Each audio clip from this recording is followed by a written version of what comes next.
Hea sõber, soovin sulle õnnistatud jõule.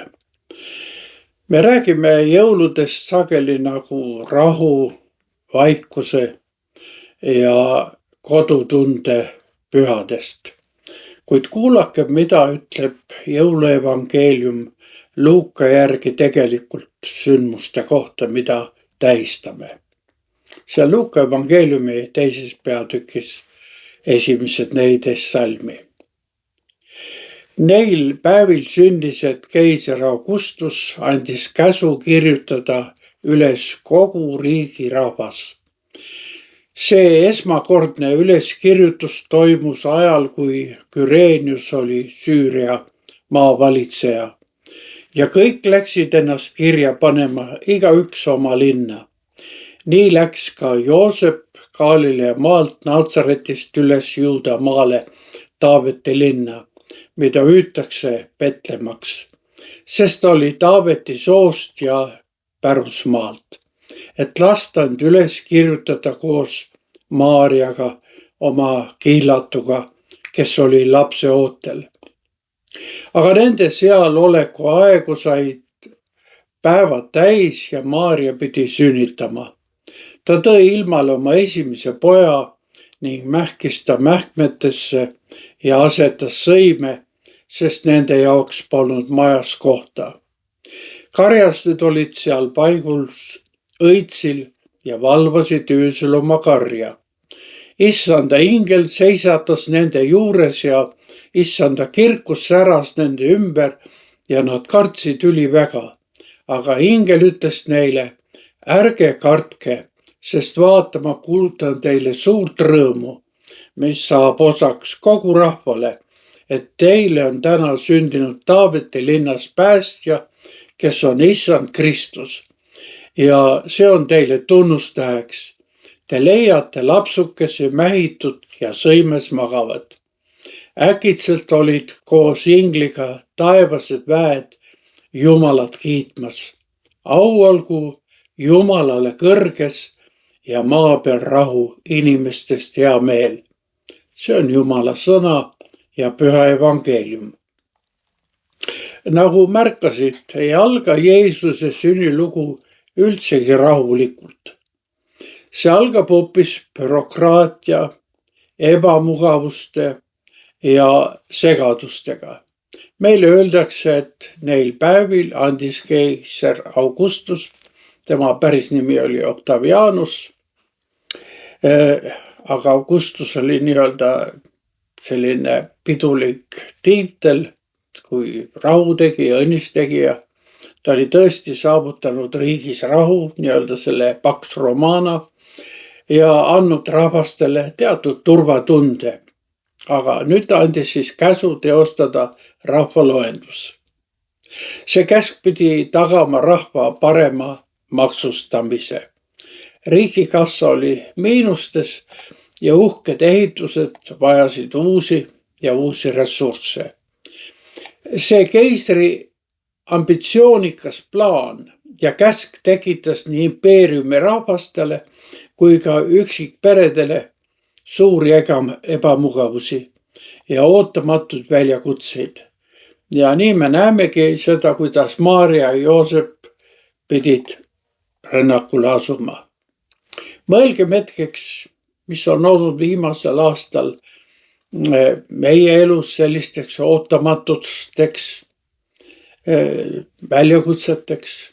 Vahel oled ehk sinagi tundnud, et su elu on liimist lahti ja asjad ei lähe nagu oled mõelnud.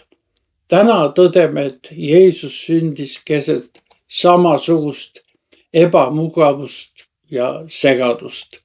Kuid nagu toona, nii ka nüüd sisaldavad need olukorrad alati ka uusi võimalusi, kui me oleme Jumala juhtimise all.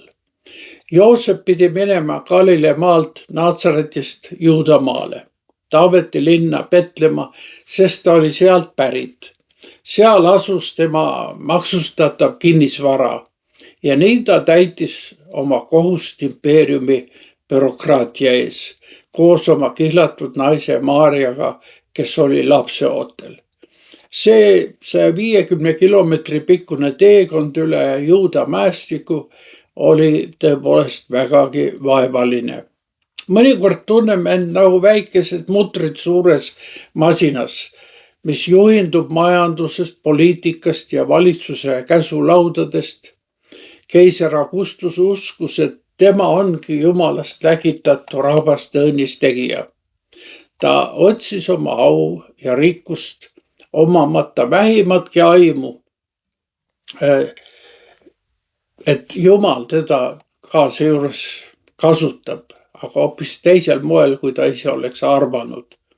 Ja nii kasutas Jumal isegi tema poolt välistatud maksumäärust, et Messias saaks sündida õiges kohas ja õigel ajal.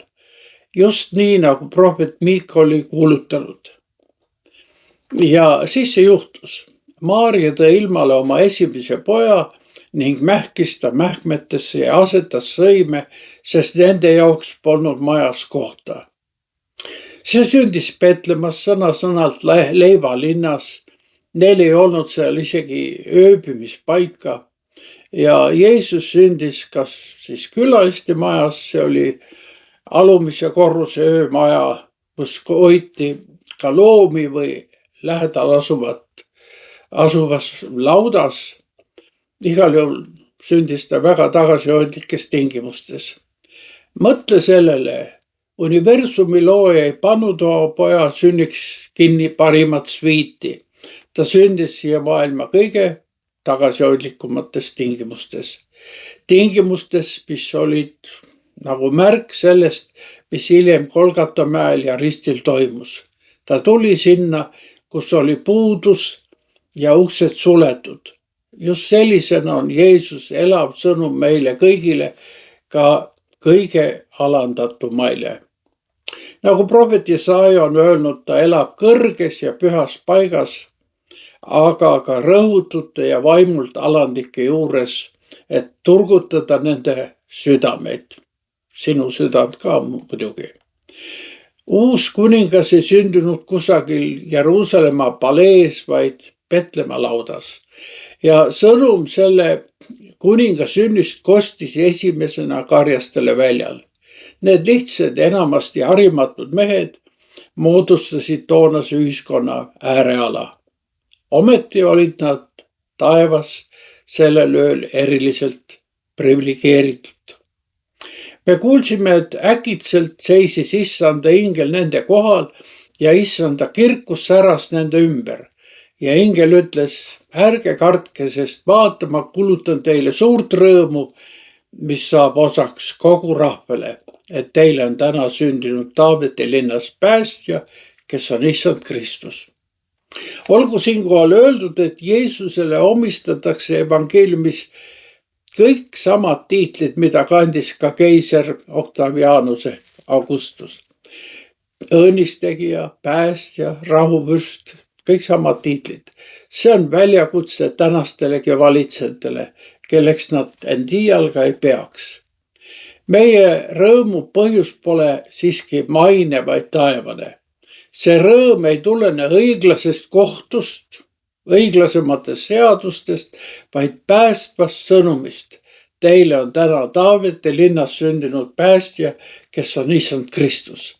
Sellele sõnumile järgnes taevaste vägede juubeldav laul, au olgu Jumalale kõrges ja maa peal rahu inimestest hea meel. Nagu kuulsime, see rõõm oli mõeldud kogu rahvale. Karjased läksid aga kuuldud kontrollima ja leidsid lapsukese mähitult ja sõimes magavat. Jumala suur lugu kõigi inimeste keskel oli alanud. See lugu on saanud ka osaks meie loost. Keset majanduslikku kitsikust, valitsejate hoolimatust, sõda või sõjaohtu ja paljude kodutust. Ometi võib Jumalaga igas olukorras arvestada ja tal on oma erilised, vahel ka imelised teed. Kuid täna sirutab ta sõimes oma poja käed, et meid kallistada. Öelgem siis koos kirikuisa Augustinusega. Sündigu Kristus ka teie hinge, ta on tõde, rahu ja õigus. võtke ta vastu. Jah, meile on Taaveti linnas Petlemmas õnnistegija sündinud. Palvetagem. Looja Jumal on hetke, kus me tunneme, et oleme üksi ja kodutud selles võõras maailmas. Me täname, et sa pole jätnud meid üksi. Sa täidad meid tänagi rõõmu ja rahuga. Sinu kätte usaldame oma elu ja lähedased. Isa, Poja ja Püha Vaimu nimel. Aamen.